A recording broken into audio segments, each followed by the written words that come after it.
일제 강제징용 피해자들에 대한 일본 전범 기업의 손해배상 책임을 인정하는 대법원 판결이 나왔습니다. 이호영 변호사의 뉴스와 법입니다.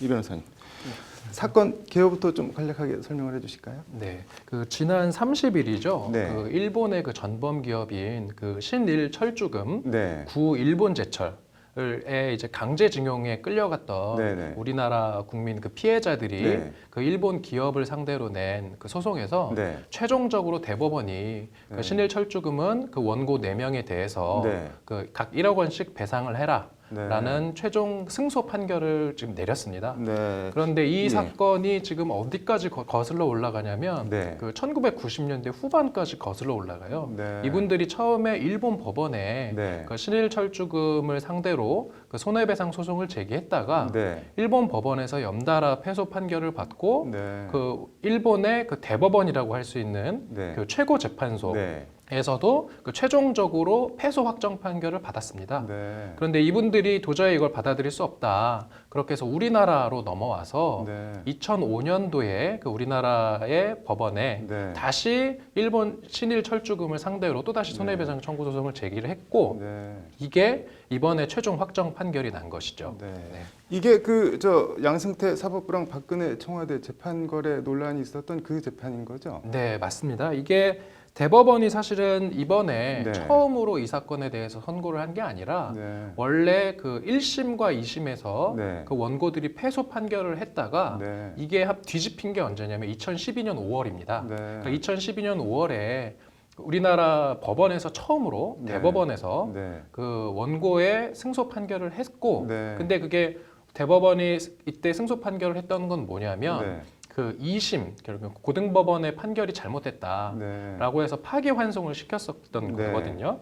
그러니까 파기환송을 했기 때문에 고등법원에서는 다시 이 네. 대법원의 파기환송 취지에 따라서 또다시 판결을 했고 그게 바로 2013년입니다. 네. 그래서 2013년에 고등법원에서 다시 원고의 승소 판결이 있었는데 네. 이번에 이 그 전범 기업인 신일철주금이 2013년에 이 고등법원의 네. 판결에 다시 재상고를 했습니다. 네. 그러니까 2013년에 사건이 또다시 대법원으로 올라왔고 네. 그로부터 5년이 지난 지난 30일에 네. 이 사건 판결이 난 거거든요. 그러니까 네. 5년 동안이나 그 판결이 묵혀 있었던 것에 대해서 네. 이게 좀 되게 이례적인 게 보통 대법원에서 파기환송을 내려보내면 네. 사실은 대법원에서 정답을 이미 알려준 거거든요. 네. 기존의 원심 판결이 이러이러해서 틀렸다라고 네. 이미 정답이 나와 있어서 그 정답에 따라서 고등법원이 판결을 내렸다면 네. 이것에 대해서 상대방이 또다시 재상고를 했다 하더라도 네. 어차피 쟁점에 대한 답은 나와 있기 때문에 네. 이게 이렇게 5년씩 걸릴 일이 아니었는데 네. 이 박근혜 청와대와 그다음에 그 당시 법원 행정처가 네. 이 사건 재판을 놓고 거래를 한 것이 아니냐라는 네. 의혹이 제기가 됐고 실제 그 의혹에 따라서 지금 그 법원 행정처장이죠. 임종원 전 법원 행정처장이 지금 구속되어 있는 상황입니다. 네.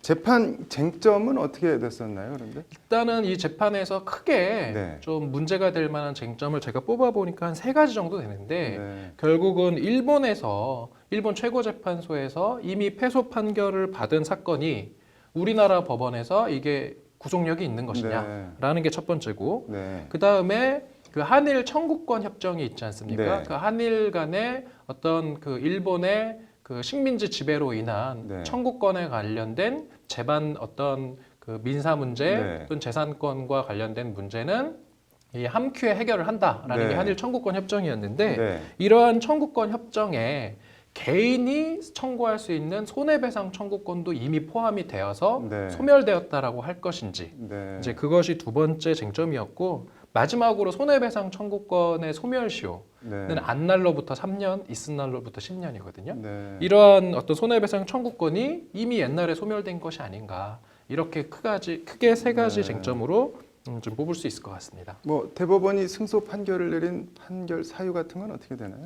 일단은 그 대법원이 그 이제 승소 판결을 내린 사유는 그 첫 번째는 그 일본 최고재판소의 판례가 네. 그 우리나라에서 승인될 수 없다. 네. 왜냐하면 일본의 식민 지배가 합법이라는 전제하에 네. 최고재판소가 그 같은 판결을 내렸는데 우리 대법원은 이러한 그 일본의 식민 지배가 합법이라는 것은 네. 대한민국의 헌법 질서에 비추어 봤을 때 용인될 수 없다. 네. 이렇게 해서 최고재판소의 효력을 부인해 버린 것입니다. 네.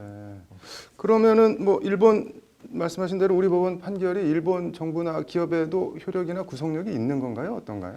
일단 이게 일반적인 사건에서는 네. 우리나라 법원의 판결의 효력이 일본 법원에 가서 뭐 이제 부인이 된다거나 그렇지는 않거든요. 네. 예를 들어서 정상적으로 그 재판이 진행이 됐다면 네. 예를 들어서 한국 국민과 뭐 일본 국민 사이에 뭐 대여금 소송이 진행이 됐다. 네. 그런데 그 일본 그 시민도 한국 법원에 와서 실제로 재판에 참여를 해서 네.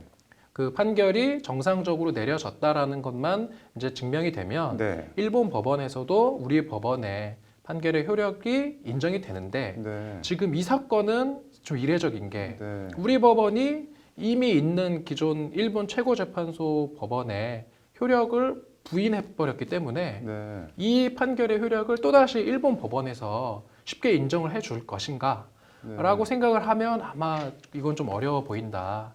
이런 문제가 있습니다. 그러면은 돈을 받을 수가 있는 건가요? 없는 건가요?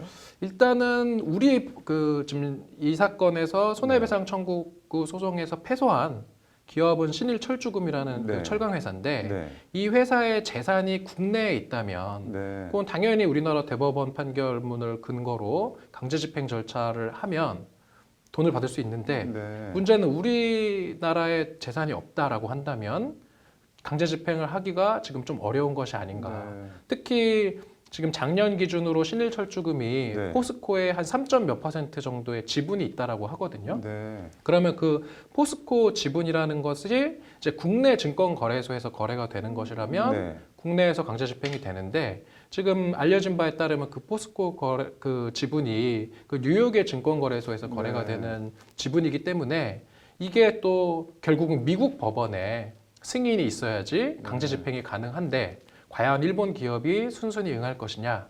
결국은 이 강제집행을 하기 위해서 네. 결국은 미국 법원에서 또 한 번 어떤 재판이 이루어지지 않을까 그런 예측도 네. 가능한 상황입니다. 뭐 관련 문의가 행정안전부에 폭주했다고 하는데 지금이라도 뭐 피해자나 피해자 후손들이 소송을 낼 수 있는 건가요? 어떤가요? 일단은 이것도 사실은 이제 문제가 되는 게 네. 그 이제 신일철주금의 책임을 네. 인정하는 대법원 판례가 처음 나온 거는 네. 아까 말씀드렸던 것처럼 2012년 5월이거든요. 네. 그러면은 2012년 5월을 기준으로 손해가 있음을 알았다라고 볼 여지가 크거든요. 네. 그러면은 그 있은 날로부터 3년의 소멸시효를 계산을 해보면 네. 그 3년은 2015년이 되거든요. 네. 그러니까 2015년이 도과를 한 상황이기 때문에 이미 손해배상 청구권의 소멸시효가 완성됐다라고 네. 볼 여지가 있고요.